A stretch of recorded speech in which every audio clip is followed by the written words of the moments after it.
출생신고 없이 태어난 영아가 살해, 유기된 사실이 잇따라 드러나면서 사회적인 이슈가 되고 있습니다. 정부가 2015년부터 2022년까지 발행한 이른바 유령 아동에 대해 전수조사를 하고 있는데요. 그런데 조사 기간 이전의 유령 아동 현황은 숫자조차 제대로 파악할 수 없는 것으로 확인됐습니다. 백창현 기자가 보도합니다.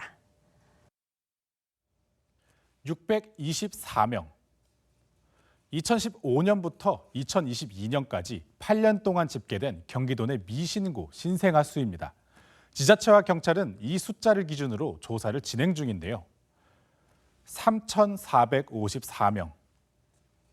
이 숫자는 미신고 신생아 관리가 시작된 2009년부터 2014년까지 6년 동안 조사된 수입니다.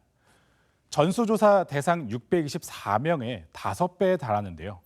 이렇게 큰 차이가 나는 건 당시 미신고 신생아 조사가 허술했기 때문입니다. 현행 의료 체계상 아기가 태어나면 12시간 안에 무료 예방접종을 받도록 하는데 이 접종 기록 관리를 위해 임시 신생아 번호를 부여합니다.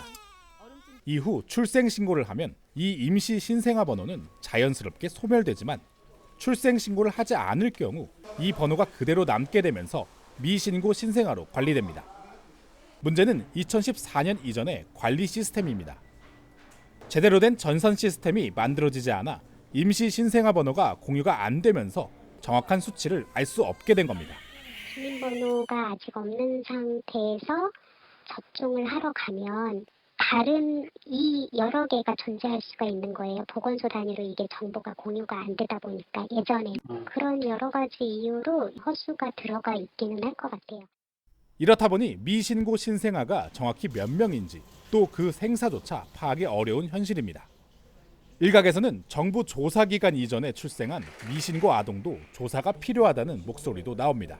지금 09년부터 해가지고 14년까지 하더라도 3천여 명 넘는 그 아동들에 대한 이력이 지금 나왔기 때문에 당연히 국가로서는 조사를 해야 된다 이렇게 생각합니다.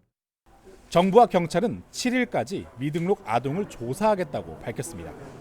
그러나 전수조사 기간 이전에 미신고 신생아는 조사 대상에서 빠지면서 누구도 찾지 않는 유령 아동이 될 것으로 보입니다. BTV 뉴스 백차입니다.